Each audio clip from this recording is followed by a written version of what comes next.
Hi friends, automobile technician Malayalam എന്ന ചാനലിലേക്ക് ഒരിക്കൽ സ്വാഗതം. ഇന്നത്തെ വീഡിയോയിൽ ഉൾപ്പെടുത്തിയിരിക്കുന്ന ഒരു വിഷയം, ഇപ്പോൾ എല്ലാവരും ഡ്രൈവിംഗ് മേഖലയിലേക്ക് ഡ്രൈവിംഗ് പഠിക്കണമെന്ന ആഗ്രഹത്തോടുകൂടി കടന്നു വരുന്നവരാണ്.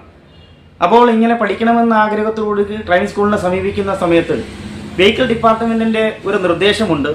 കുട്ടികൾക്ക് പ്രാഥമിക കാര്യം, ഒരു വാഹനത്തിൻ്റെ മെക്കാനിസത്തെക്കുറിച്ച് പ്രാഥമിക കാര്യങ്ങൾ പഠിപ്പിച്ചുകൊണ്ടാവണം ഡ്രൈവിംഗ് ആരംഭിക്കേണ്ടത്.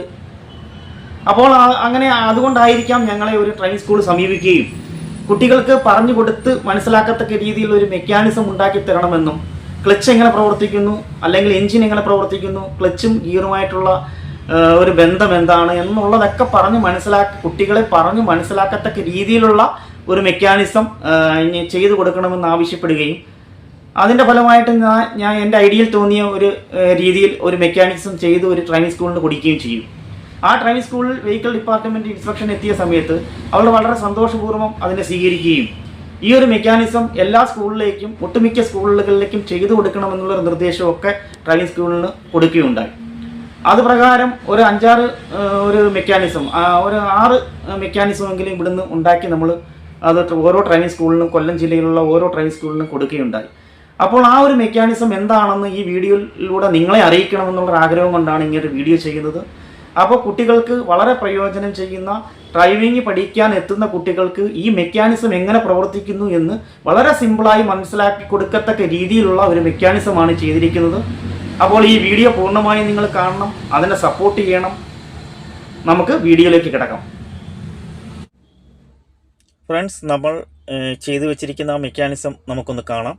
ഇത് സ്ട്രെച്ചറിലാണ് ചെയ്തിരിക്കുന്നത്. എൻജിൻ്റെ ക്രാങ്കേഴ്സ് മുതൽ അതിൻ്റെ സ്റ്റെയിനർ മുതൽ മേലോട്ട് വന്നു കഴിഞ്ഞാൽ തൊട്ട് മേളിൽ എൻജിൻ നമ്മൾ സെറ്റ് ചെയ്ത് വെച്ചിരിക്കുന്നതാണ്. ഈ എൻജിൻ നമുക്ക് കറക്കി കാണിക്കാൻ പറ്റും. ഈ എൻജിൻ തിരിഞ്ഞ് നമുക്ക് അതിൻ്റെ അടിയിലത്തെ എല്ലാ സംഭവങ്ങളും കാണാൻ പറ്റും. അതെല്ലാം നമുക്ക് കാണിക്കാം. ഇതുപോലെ തന്നെ ഹെഡ് നമ്മൾ സെറ്റ് ചെയ്തിരിക്കുന്നു ഒരു സൈഡിൽ. അതുപോലെ തന്നെ ഇതിൻ്റെ മെയിനായിട്ടുള്ളത് ഗിയർ ബോക്സ് ആണ്. ഗിയർ ബോക്സ് കുട്ടികൾക്ക് അല്ലെങ്കിൽ പഠിക്കാൻ വരുന്ന കുട്ടികൾക്ക് നല്ല രീതിയിൽ പറഞ്ഞു കൊടുക്കത്തക്ക രീതിയിൽ തന്നെയുള്ളൊരു മെക്കാനിസമാണ് നമ്മൾ ചെയ്തിരിക്കുന്നത്. Clutch, brake pedal, gear.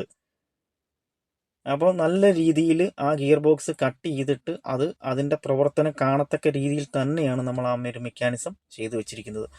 നല്ല രീതിയിൽ ഒരു സ്ട്രെച്ചറിലാണ് ഇത് നല്ല ഭംഗിയായിട്ട് തന്നെയാണ് ചെയ്തു വെച്ചിരിക്കുന്നത്. ഡ്രൈവിംഗ് സ്കൂളിനും അതിലുള്ള ITയിലൊക്കെ കൊണ്ടുവെക്കത്തക്ക രീതിയിൽ നല്ല ഒരു രീതിയിലൊക്കെയാണ് നമ്മൾ ഇത് സെറ്റ് ചെയ്തെടുത്തിരിക്കുന്നത്. അപ്പോൾ നമ്മൾ അതിൻ്റെ ബാക്കിയുള്ള ക്ലച്ച് എങ്ങനെ പ്രവർത്തിക്കുന്നു അല്ലെങ്കിൽ ഗിയർ വീഴുന്നതൊക്കെ നമുക്ക് ഈ വീഡിയോയിൽ നമുക്കത് കാണാൻ സാധിക്കും. ഇതാണ് വലിയൊരു സംഭവമൊന്നുമല്ല, എങ്കിലും ഇത് പ്രാഥമികമായിട്ട് ഡ്രൈവിംഗ് പഠിക്കാൻ എത്തപ്പെടുന്ന കുട്ടികൾക്ക് വളരെ വലിയൊരു കാര്യമാണ്. കാരണം എൻജിൻ നമ്മൾ ഓടിക്കുന്ന എൻജിൻ എങ്ങനെയാണ് പ്രവർത്തിക്കുന്നത്, അത് ഏത് രീതിയിലാണ് ഫയർ ആവുന്നത്, പിസ്റ്റൺ എന്നാൽ എന്താണ്, ക്രാങ്ക് എന്നാൽ എന്താണ്, ഓയിൽ പമ്പ് എന്നാൽ എന്താണ്, സ്ട്രെയിനർ എന്നാൽ എന്താണ്, ഇതിൻ്റെയൊക്കെ പ്രവർത്തനങ്ങൾ പ്രാഥമികമായിട്ട് നമുക്ക് മനസ്സിലാക്കത്തക്ക രീതിയിൽ ആണ് ഈ സ്ട്രെച്ചറിൽ ഒരു ക്ലാസ്, നല്ലൊരു ക്ലാസ് എടുക്കത്തക്ക രീതിയിലാണ് നമ്മൾ ഈ ഒരു സ്ട്രെച്ചറിൽ നമ്മൾ എൻജിന്, ഗിയർ ബോക്സ്, അതിൻ്റെ അനുബന്ധ സാധനങ്ങളെല്ലാം സെറ്റ് ചെയ്ത് വെച്ചിരിക്കുന്നത്. അപ്പോൾ അതുപോലെ തന്നെ എൻജിനൊക്കെ നല്ല ഫിനിഷിൽ ബ്ലാക്ക് കളറിലൊക്കെ നല്ല കളറൊക്കെ ചെയ്താണ് നമ്മൾ ചെയ്തിരിക്കുന്നത്. ഇത് ഹെഡാണ്, എൻജിൻ്റെ മെയിനിലെ ഹെഡാണ്. ഈ ഹെഡിൻ്റെ വാൾവ് എങ്ങനെ പ്രവർത്തിക്കുന്നു, ഇതെങ്ങനെ ഫയർ ആവുന്നു എന്നൊക്കെ നമ്മൾ കുട്ടികളെ പറഞ്ഞ് മനസ്സിലാക്കത്തക്ക രീതിയിൽ തന്നെയാണ് ചെയ്തിരിക്കുന്നത്. നമുക്ക് ഈ എൻജിൻ ഒന്ന് കറക്കി കാണിക്കാൻ സാധിക്കും. നമുക്ക് ഈ എൻജിൻ ഇങ്ങനെ കറങ്ങിക്കഴിഞ്ഞാൽ ഇത് ഓയിൽ ഫിൽറ്ററാണ്. അതുപോലെ തന്നെ ഇതിൻ്റെ ക്രാങ്ക് കാര്യങ്ങൾ, ഇതിനകത്തുള്ള സാധനങ്ങളെല്ലാം കുട്ടികൾക്ക് പറഞ്ഞ് മനസ്സിലാക്കി കൊടുക്കാൻ സാധിക്കും. അപ്പോൾ ഇത് അറിയാവുന്ന ഒരാൾ അല്ലെങ്കിൽ പിന്നെ ഇതുമായിട്ട് ബന്ധപ്പെട്ട ആൾക്ക് എത്രയും പെട്ടെന്ന് കുട്ടികളെ പറഞ്ഞ് മനസ്സിലാക്കത്തക്ക രീതിയിൽ തന്നെയാണ് നമ്മൾ ചെയ്തിരിക്കുന്നത്. അതുപോലെ തന്നെ ഈ ഹെഡ് തന്നെ നമുക്ക് അങ്ങോട്ട് മേപ്പോട്ട് മറിച്ച് കഴിഞ്ഞാൽ അതിൻ്റെ വാൾവും കാര്യങ്ങളൊക്കെ അതിൻ്റെ പ്ലഗ് കാണാൻ സാധിക്കും. ഫയറിങ് ഉണ്ടാകുന്ന ആ ഒരു ഭാഗം നമുക്ക് കുട്ടികൾക്ക് കാണുന്ന മനസ്സിലാക്കി കൊടുക്കാൻ സാധിക്കും. കംപ്രഷൻ, ഫയർ എക്സോസ്റ്റ്, ഇതെല്ലാം നമുക്ക് കുട്ടികൾ പറഞ്ഞ് മനസ്സിലാക്കത്തക്ക എൻജിൻ്റെ പ്രവർത്തനം പറഞ്ഞ് മനസ്സിലാക്കി കൊടുക്കത്തക്ക രീതിയിലാണ് നമ്മൾ ഈ ഒരു സംഭവം ചെയ്തിരിക്കുന്നത്. അതുപോലെ തന്നെ ഓയിൽ വന്ന് നിറയുന്ന സംഭവം, അതുപോലെ തന്നെ ഓയിൽ മേളിലോട്ട് പമ്പ് ചെയ്തെടുക്കുമ്പോൾ ആ സ്ട്രെയിനർ, അപ്പോൾ ഇതെല്ലാ സംഭവങ്ങളുണ്ട്. അതുപോലെ തന്നെ നമ്മൾ ക്ലച്ച് എങ്ങനെ പ്രവർത്തിക്കുന്നു എന്നുള്ളതാണ് ഇതിൻ്റെ മെയിനായിട്ടുള്ളൊരു നമ്മൾ കാര്യങ്ങൾ ചെയ്തിരിക്കുന്നത്.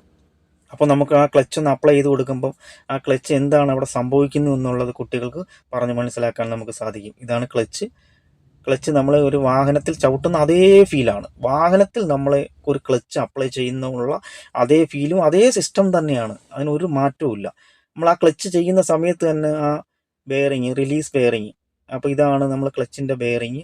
ആ ബെയറിങ് അപ്ലൈ ആവുകയും പ്രഷർ പ്ലേറ്റിൻ്റെ ഫിംഗറിനെ തള്ളുകയും ഈ ഫ്ലൈ വീൽ എഞ്ചിനുമായിട്ടുള്ള ബന്ധം വിടുകയാണ്. അതൊക്കെ കുട്ടികൾക്ക് പറഞ്ഞ് മനസ്സിലാക്കാൻ, ഡിസ്ക് അന്നേരമാണ് ഫ്രീ ആവുന്നത്, അതൊക്കെ കുട്ടികൾക്ക് പറഞ്ഞ് മനസ്സിലാക്കാൻ നമുക്ക് സാധിക്കും. അതുപോലെ തന്നെ ഗിയർ, നമ്മൾ പിന്നെ first gear, second gear, third gear, top gear, ഇതൊക്കെ ഇടുന്ന സമയത്ത് അതെങ്ങനെയാണ് അവിടെ പ്രവർത്തിക്കുന്നത് എന്നുള്ളതൊക്കെ നമുക്ക് പറഞ്ഞ് മനസ്സിലാക്കാൻ നമുക്ക് സാധിക്കും. അപ്പോൾ നമുക്ക് അത് ആ ഫസ്റ്റ് ഗിയർ ഒന്നുകൂടെ ഒന്ന് ചേഞ്ച് ചെയ്ത് കൊടുക്കാം. അപ്പോൾ ആ വീലിനെ കുറിച്ച് നമുക്ക് പറഞ്ഞ് മനസ്സിലാക്കാൻ സാധിക്കും. ഇതാണ് ഫസ്റ്റ് ഗിയർ. ഈ ഫസ്റ്റ് ഗിയറിൻ്റെ തിക്കൻസ്, അതിൻ്റെ ടീത്തിൻ്റെ എണ്ണത്തിലുള്ള വ്യത്യാസങ്ങൾ, ഇതെല്ലാം ചെറിയ ചെറിയ ചെറിയ വീല്, വലിയ വീല് എന്നുള്ള കണക്കിലാണ് ഇത് നമ്മൾ സെറ്റ് ചെയ്തിരിക്കുന്നത്. അപ്പോൾ കുട്ടികൾക്ക് എന്താണ് ഫസ്റ്റ് ഗിയറിലുള്ള പ്രത്യേകത? ഇതിപ്പോൾ റിവേഴ്സാണ് വീണത്. ഒരു വാഹനം എഞ്ചിൻ എപ്പോഴും പ്രവർത്തിക്കുന്ന ഒരു സൈഡിലോട്ട് തന്നെയാണ്, പിന്നെ എങ്ങനെ വാഹനം പിറകോട്ട് പോകുന്നത്? ഇതൊക്കെ കുട്ടികൾക്ക് വളരെ സിമ്പിളായിട്ട് പറഞ്ഞു കൊടുക്കത്തക്ക രീതിയിലുള്ള ഒരു മെക്കാനിസമാണ് നമ്മൾ ചെയ്തിരിക്കുന്നത്. ഇത് വെഹിക്കിൾ ഡിപ്പാർട്ട്മെൻറ്റ് തന്നെ വളരെ സന്തോഷപൂർവ്വം അംഗീകരിച്ച ഒരു സംഭവമാണ്. പല ഡ്രൈവിംഗ് സ്കൂളിലും നമ്മളിത് ചെയ്തു കൊടുത്തിട്ടുണ്ട്. ഇതിൽ വിപുലമായിട്ടൊക്കെ നമുക്ക് ചെയ്തു കൊടുക്കാൻ സാധിക്കും. ആർക്കെങ്കിലും ഇങ്ങനെയുള്ള മെക്കാനിക്സ് ഡ്രൈവിംഗ് സ്കൂളിന് വേണമെങ്കിൽ കോൺടാക്റ്റ് ചെയ്താൽ മതി, നമ്മൾ വളരെ നല്ല രീതിയിൽ ചെയ്ത് തരുന്നതായിരിക്കും. അപ്പോൾ ആ ഗിയറൊക്കെ വീഴുന്നത് എന്ത് രസമായിട്ടാണ്, അപ്പോൾ കുട്ടികൾക്കൊക്കെ എന്ത് സന്തോഷമായിരിക്കും. നമ്മൾ ഓടിച്ചുകൊണ്ടിരിക്കുന്ന ഒരു വാഹനം, നമ്മളൊരു ഗിയർ മാറുമ്പോൾ എന്താണ് അവിടെ സംഭവിക്കുന്നത്, ഈ ഗിയറിലൂടെയാണ് നമ്മൾ ഇതിൻ്റെ എഞ്ചിൻ്റെ പവർ നമ്മൾ വീലിലേക്ക് കൊടുക്കുന്നതൊക്കെ പറഞ്ഞ് മനസ്സിലാക്കുമ്പോൾ കുട്ടികൾക്കും ഒരു അതിശയമായിരിക്കും, അവർക്ക് പഠിക്കാനുള്ള ഉത്സാഹം കാണും. വീഡിയോ കണ്ടവർക്കെല്ലാവർക്കും നന്ദി, നമസ്കാരം.